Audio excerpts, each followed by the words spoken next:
մասին խոսակցությունը սկսելուց միշտ մի նախադասություն եմ օգտագործում, ասում եմ, որ երբեք իշխանությունը մամուլին չի սիրում, երբեք մամուլի համար հեշտ չէ,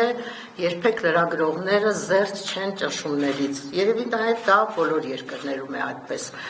Մենք երկար տարիների գոնե ես 30 եւ ավելի տարիներ լրագրության մեջ եմ եւ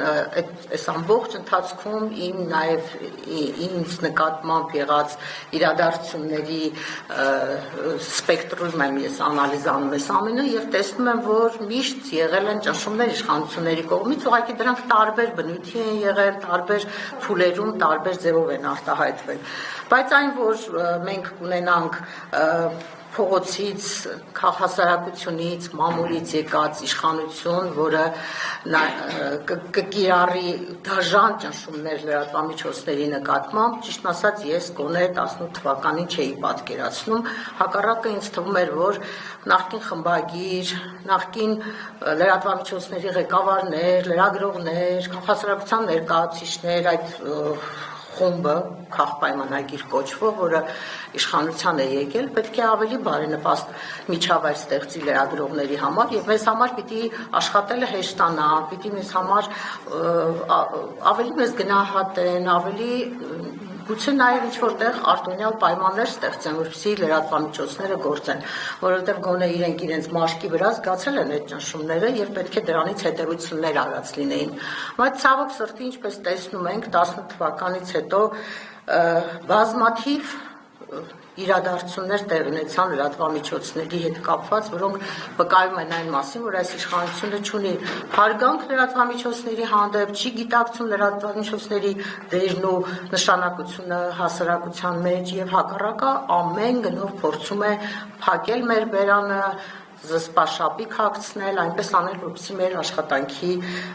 հնարավորությունները ավելի սուղ լինեն, սեղմ լինեն եւ մենք ավելի կաշկանդված լինենք, քան նախկինում էինք այն ատելի նախկին իշխանությունների օրոք։ Դե ես չգիտեմ ում հետ ինչպես, բայց հրապարակի նկատմամբ ճնշումները սկսվել են հենց 18 թվականից, կարծեմ օգոստոս ամիսն էր, որ ֆլեշմոբ սկսեցին քաղպայմանագրի падգամավորները հրաժարվեք բաժանորդագրությունից, մի կարդացեք հրապարակ, այդպիսի ոչի ներքո։ Իհարկե դա դեռ ծաղիկներն էին, այսպես ասած, շատ մեղմ ճնշումներ էին դրանք, հետո դրանք նորանոր ձևեր ստացան, դրսևորումներ ստացան եւ հիմա մենք ինչ ունենք։ Հիմա մենք ունենք այնպիսի վիճակ, որ ուրեմն անընդհատ հայցեր, հավատարմագրումից զրկել, լրատվամիջոցների լրագրողների նկատմամբ բռնություններ եւ ֆիզիկական բռնություններ եւ վերբալ բռնություններ, ունենք նաեւ արդեն փաստեր, որ ազատ խոսքի համար գոնե ոդքասթ վարող մարդիկ հայտնվում են բանտում, ունենք քրեական գործ հարուցելու փորձ, ունենք նաեւ քաղաքացիական հայցեր, որտեղ իրենք արդեն միլիոնների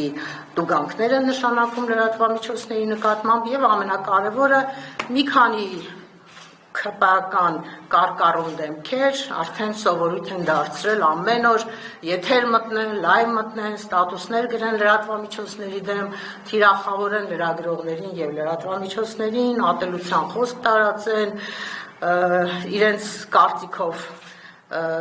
պահանջներ ներկայացնեն, հաշվետվություններ պահանջեն, ֆինանսական միջոցների եւ այլն։ Այս բոլորը, երբ որ ամբողջության մեջ նայում ես, ուղղակի սարսափում ես, թե այդ երիտասարդները, որոնք ժամանակին երջանիկ կզգային, եթե մենք իրենց հետ սուրճ խմեինք, զրուցեինք, իրենց հետ շփվեինք, հիմա այսօր ինչպիսի դաժան ատելություն են տածում լրատվամիջոցների եւ լրագրողների նկատմամբ։ Հիմա եթե վերադառնանք հրապարակին,